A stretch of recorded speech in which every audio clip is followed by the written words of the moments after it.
میں عبداللہ بن عباس رضی اللہ تعالیٰ عنہ کے پاس بیٹھا کرتا تھا۔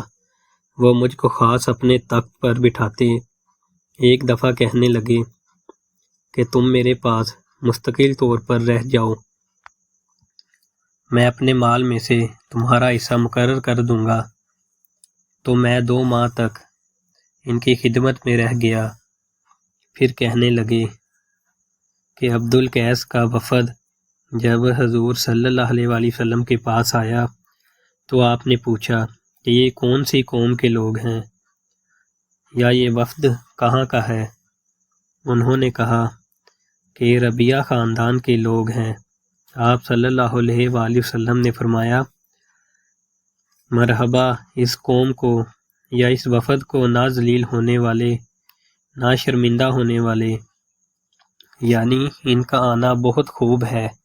وہ کہنے لگے، اے اللہ کے رسول، ہم آپ کی خدمت میں صرف ان حرمت والے مہینوں میں آ سکتے ہیں، کیونکہ ہمارے اور آپ کے درمیان مضر کے کافروں کا قبیلہ آباد ہے۔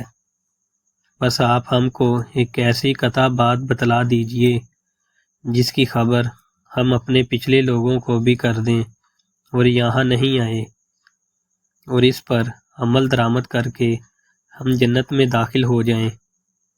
اور انہوں نے آپ سے اپنے برتنوں کے بارے میں بھی پوچھا۔ آپ صلی اللہ علیہ وآلہ وسلم نے ان کو 4 باتوں کا حکم دیا اور 4 قسم کے برتنوں کو استعمال میں لانے سے منع فرمایا۔ ان کو حکم دیا کہ ایک اکیلے خدا پر ایمان لاؤ۔ پھر آپ صلی اللہ علیہ وآلہ وسلم نے پوچھا کہ جانتے ہو ایک اکیلے خدا پر ایمان لانے کا مطلب کیا ہے؟ انہوں نے کہا کہ اللہ اور اس کے رسول ہی کو معلوم ہے۔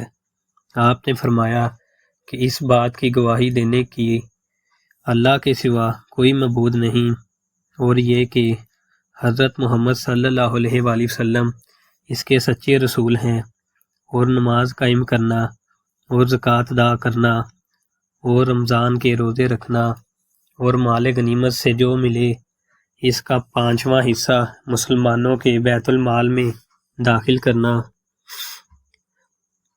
اور 4 برتنوں کے استعمال سے آپ صلی اللہ علیہ وآلہ وسلم نے ان کو منع فرمایا، سبز لاکھی مرتبان سے اور کدو کے بتائے ہوئے برتن سے، لکڑی کے کھودے ہوئے برتن سے اور روغنی برتن سے، اور فرمایا کہ ان باتوں کو حفظ کر لو اور ان لوگوں کو بھی بتلا دینا جو تم سے پیچھے ہیں اور یہاں نہیں آئے ہیں۔